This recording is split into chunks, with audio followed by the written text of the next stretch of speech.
I have to tell you a story, and then I have a question. The story is just to attest to how powerful this is, this law of attraction. I'm an actor, so I work in the theater, and I was backstage one night, and I was feeling a little down. And I listened to one of your recordings, and you told a girl that in order for the love of her life to come in, all she had to do was just think about blue glass and butterflies. And I was thinking, well, what is my blue glass? Like, what would that mean for me? And it wasn't even a second after I thought that. I looked up and I was surrounded by blue light bulbs. They were all turned off, so they weren't even calling out to me. You know, it wasn't like I was showered in blue light. It's just they were right there. So, yeah. Yeah. Well, the universe is abundant with evidence of your power.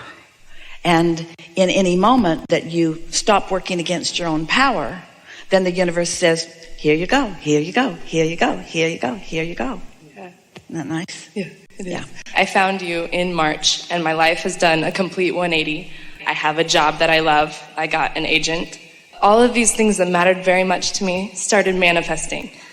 My issue is this. Because, and let's talk about why before we start. Before I put all the rocks on the trail. And the reason for that is because your vortex had all of these things in it already, all gestated already for you, and something that you began hearing as you began listening to us caused you to be in the receptive mode where you began letting more of those things in. That's all that it was. So you can do that with anything. But issues are harder, aren't they? Yeah. Because something in me thinks that certain issues are bigger than blue light bulbs. But here's the question that we have for you before you get into it. So these things that began happening, are you saying you weren't worried about them? You weren't working against them? I just decided to chill out. So you were before. I was thinking very hard about agents, relationships, money job that I like, fulfillment. So you decided to chill out, and you just did that again. I just did it. Sitting there, you just said, I've just decided just to accept that it's probably not going to happen, and I'm not going to die. It's okay. That's exactly what I thought. You know what? I'll be okay because I'm getting a lot of wisdom, and it's happening anyway. So what is the issue, and how can you apply the same thing to that? Go off and think about it on your own. No. I have a... There is a co-creator in my life who has really taught me about unconditional love. Like, I've really had to learn that because of this. And so are you in the same position that our friend is, that it's so up close that you just can't ignore it? I think a little bit. This is what happens every time. Is that person under your chair? Pretty much. Very, very close. Every time I come into alignment, this person comes into my life, and we have this beautiful season together of just bliss and playing with each other. Exactly what you were describing, where just the best of yourself comes out and plays with the other person, and you don't really need anything from them other than just you're creating together. So that's happened like 3 times, and then something happens where one of us gets scared, or one of us wants to, I like you so much, I need to nail you down. Like, I need to, let's make this something.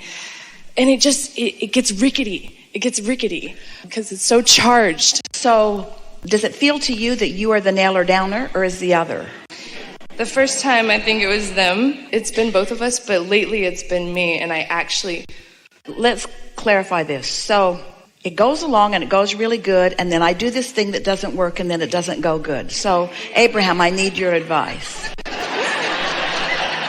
What was the last thing? So, Abraham, I need your advice. So it goes along, it goes really good. Oh, so good. And then I do this thing that always ruins it. So, Abraham, I need your advice. And we say, just don't do that thing that ruins it.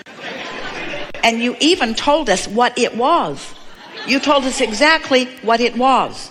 And it's the thing you didn't do in the chair just now. You almost did it, and then you stopped doing it because you know it doesn't work, so you stopped doing it. So you stop doing it relative to an agent. You stop doing it relative to that. You stop doing it relative to that. You know how to stop doing it. Why don't you stop doing it relative to this? In my mind, it's bigger. I want it. I actually want this more than I even want. Wait, you want that more than being in the hot seat with us? Oh, no. We're just having fun with you. I want it more. I want it more, therefore I need to pay a bigger price for it. I know that's not true. Stay there for a minute. Okay. It shouldn't be that easy. I want it so much, I must pay a bigger price for it. That's bad. Only good things come through big prices. That's what you believe, isn't it? I have to pay a bigger price. Right. I have to pay a bigger price.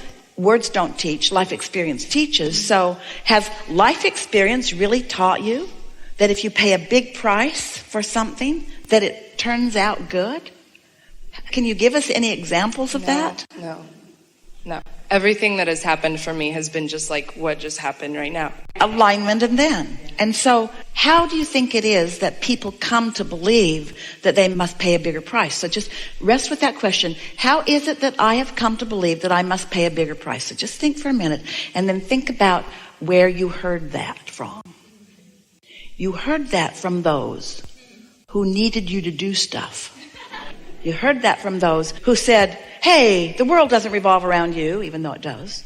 Who said to you, hey, it's not supposed to come easy. You're supposed to have to do all of these things. When I was your age, I had to do this and this and this, and I walked 10 miles both ways in the snow.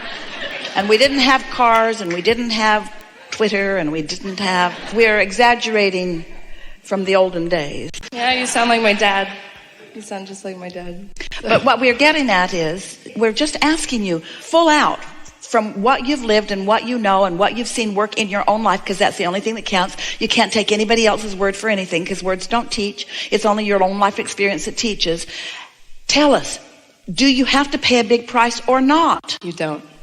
And so it's easier to let go of that. So here's a question. Should I have to pay a bigger price for things that I really want than for things that I don't want as much? We're asking all of you. And why is that in this vibrational world? Because it's not about paying a price, it's about lining up with it. So here's the next question. Is it harder for me to think pure thoughts about big things than it is small things? Yeah, it is harder. But why? Why is it harder to think pure thoughts about big things than about small things? Wanting it more, you'd think that it would be easier. Why is it harder to think pure thoughts about things that I really want than about smaller things? There's more resistance the more that you want it. There's more resistance in the things that I really want because I've thought about them longer. Because that's why we're trying to get everybody to set aside, to focus on something else rather than the issue, and the issue will diffuse itself, because the issue will not keep its negative beliefs alive without you. The issue cannot keep its negative beliefs alive without your attention to the issue. And if you take your attention off the issue, those negative beliefs will peter out. They will dissipate. They will become non-players in your vibrational symphony. Do you like that? We came a long way with that. That's really, really good. It's as easy to create a castle as a button. Here we have a really good question for you. You're going to really like this. Which has more resistance? Something that I sort of want and I don't have any negative belief about it. Or something that I really, really, really, really want and I have a lot of negative belief about it. Which has more resistance? It's obvious. But here's an even better question. Which is more powerful? Which is more powerful? Something I really, really, really, really want that I have a lot of resistance about, or something that I sort of want that I have no resistance? Which is more powerful? It's more powerful to want it barely with no resistance than to really want it with all kinds of resistance. How about that? Doesn't it make you want to just stop trying so hard? Take the effort factor out of it and things will start happening for you. You think there's more power in the struggle and the trying, and maybe you've parlayed your desire into a stronger place. But when you've got a desire that you are countering equally, you have no power. But when you sort of want it and you're not countering it at all, powerful. And ready to gain more power. And when something pure, meaning not contradicted by belief, when something that you want, you just want it, and you allow the momentum on that to build, then magic happens in your experience, or what others think is magic. Did we get there for you? Yes, but I have one more question just to hone in on it a little bit more. With this particular person, since I come into alignment, and then he comes right into my life. It leads me to believe that is... It leads you to believe that he's in alignment. It does. Yeah, it does. And that's why I love being around him. And Everything so? clears when... And so... Give him to her. So say that again. So I'm in alignment. I'm in alignment. And he comes right in. I don't try. And this person that I adore, and I have decided to adore, regardless of if he's in my direct experience for the rest of my life, whatever distance, it's okay. I adore him, and I just want him to be happy. But I don't try. I just get into alignment, and he comes right in there. And then I get afraid because I think of societal rules about relationships, and, well, maybe we should do this because that's what it looks like when people are like this. And then he's like, whoa. And then we have to lovingly go our separate ways. And so what my question is, I know there are thousands. We want to say this to you. Okay. You get to want what you want. You get in alignment, he comes, you want him to stay, you want him to commit, you want him to do whatever it is. And so you get to want what you want, but you can't contradict what you want by the condition making you not believe it. If you can continue to want what you want and not let the condition convince you that what you want isn't happening right now, then the thing that isn't happening can begin to happen. That was a really big statement. Did you hear it? Mm-hmm. You get to want what you want, but when the situation that's happening keeps you from believing what you want, then that's what goes wrong with it. I don't want to press it because I respect what he wants as well. And I've also heard you say, don't pull someone else into the vortex. Don't work too hard to pull someone else in with you. You know, if they want something else, let them. But I do want him. You're just going to really like this so much. Okay.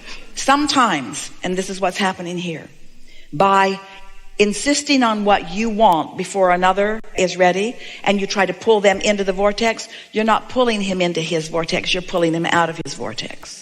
Now, you really can't pull him in or out. So that's why you have to leave him out of the equation. You have to want what you want and believe what you want and allow what you want, and what you want will come, and most likely through him. But when you try to make it be this way right here, right now, before somebody else is ready, the backlash happens. Here's why. Imagine, since everything is vibrational, and the easiest way for you to understand vibrations in your world is to think about sound or electricity. That's a really good way. So think about electricity and think about an open circuit. And think about you being tuned in, tapped in, turned on. You've got all of this energy flowing through you, and you are flowing it toward this desire. Let's say, in this case, toward this specific person. This desire about this person, and you're flowing it. But let's say that, for whatever reason, that person isn't in complete agreement with what you're doing. Now, the tendency would be to say, okay, then that person has closed their circuit because he wants something different. So his circuit is closed while mine is open, and so I'm getting electrocuted. But what's really happening, since his circuit doesn't have anything to do with your electrocution ever, only your own circuit. So you're flowing, but then his behavior or his condition causes you to think thoughts that close your own circuit. So it's not what he's doing, it's what you're thinking about what he's doing that causes you to close your circuit. And that's what is electrocuting you. And then because you don't feel good, then it feels like it's wrong. And it's not wrong because of the behavior, and it's not wrong because of the person, and it's not wrong because of the decisions of the person. It only feels like it's wrong because you're closing your own circuit with a belief that doesn't match your desire. And when you sat in that chair, you didn't do that. You started to close your circuit. I'm not going to get called on. I was aching to be called. You started to do that, but then you came to your senses and you didn't do it. You decided to leave your circuit open anyway. And this is exactly the same thing. I've decided to be happy even though what I want isn't fully manifested. And in my happiness, I allow it to evolve, and I allow myself to witness the unfolding of it because it is so delicious. It's now. There's not ever going to be a then. The future that you're looking for is never going to get here. It's never going to get here. Because when it gets here, it's going to be another now. And so if you practice in your now, having an open circuit, then open,